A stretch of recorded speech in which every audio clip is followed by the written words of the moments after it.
I'm Edie Lush, and I'm the executive editor of Pub Culture, and really pleased to be in the Ice House here in Glasgow during COP26. And I'm delighted to be joined by Jess Hines, Melanie Dick's Fingerprint content. Thanks for coming along. Thank you for having us. So tell me, first of all, what are you up to here in Glasgow? Melanie. We are here launching a new program called Defenders of Planet Earth, or DOPE. Dope. Which we've just, Love it. Yeah, DOPE. Superhero poses, everyone. Yep.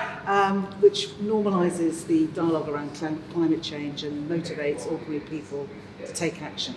But our defenders in India are doing extraordinary innovations in the fight against climate change. So it's been a massive privilege to spend the last month out in Bombay, in India, and overwhelmed with the amount of innovation that's happening in India at the moment. So we shot in all four corners of the country over 3 days with multiple units, and have a glorious trailer to show everyone and share. Fantastic. Tell me about what you're hoping to achieve. So the reason why we've created this piece of content first is that we are very clear in our sort of the mandate of the company that it's about surfacing stories that wouldn't necessarily normally be told or heard. And so being able to actually make this a sort of choice point and go and make sure that the, sort of the voices from the Global South are the ones that are actually telling the stories that need to be out there, and allowing us to also make content that is for as wide an audience in India, not sort of outside of India at this point, but sort of for India, made by Indians for India. And sort of the tier 2 and 3 cities, which are audiences which are often overlooked by sort of campaigners and that sort of group of people, but not by politicians. So sort of getting them to understand the power that they have personally to be able to create stuff, and to be able to do things, and to then to be able to take action. I mean, I guess it's sort of obvious, but why India? Well, I've been working in India most of my life, and so I've got sort of very good connections in with the film industry there.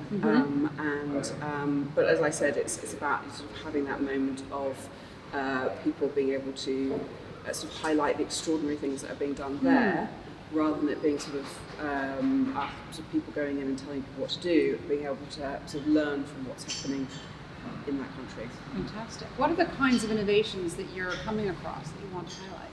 Wow, I mean, there's so many in terms of seagrasses and the protection of the mangroves in India, the wildlife, the biosphere. We had a young lady that's creating zero waste economy for businesses. We had an extraordinary gentleman that does biomimicry with bamboo in terms of carbon capture as well. It really was almost overwhelming, the amount of innovation that India is achieving. And it was such a privilege for us as producers and storytellers ourselves to be able to weave a narrative into their innovation and highlight them. So really excited to see what comes out for the series next year as well.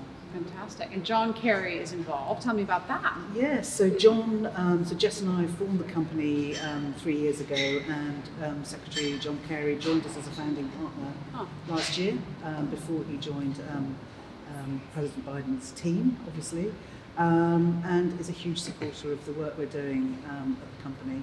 Slightly busy here at COP, but we do hope to see him for a cup of tea at some point. But yeah, no, we've got John, Jess, myself, and another producer called Leah Walton. The four of us are the founding partners of the team, and now with our Indian and international team, we sort of doubled the team at the moment to really kind of drive through the amount of work we know we've got to do in the coming years, which is really exciting.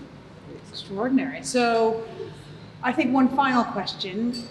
It's 2030. We've achieved the Sustainable Development Goals. Yes. Just looking forward to that. What does that look like for you guys? Well, for me, it's as we all know, that we can actually achieve that using the technology and the innovations and the capacity that we have right now. So for me, it's being able to know that we are passing on a planet to our children and our grandchildren. I might start crying. Sorry, slightly emotional. That is something that they can, that they can own and love and be part of, and that as humans we can live in harmony with the rest of our fellow animals and plants. I guess for me, I come from very much a content background, but it's about educating the next generation.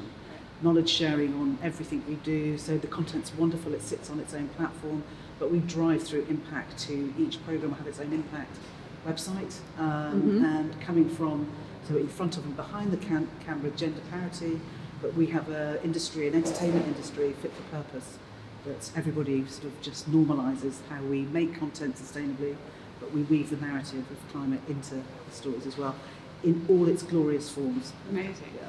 Amazing. So I think we should finish this with a dope pose, right? Yeah, Always. yes. All right, You have to, here we you have are. to work into it. You have to kind of become dope. Become dope. Here we are. We are dope. You are dope. You are. Great. Thank you very much. Pleasure. Thank you very much. Pleasure. Thank you.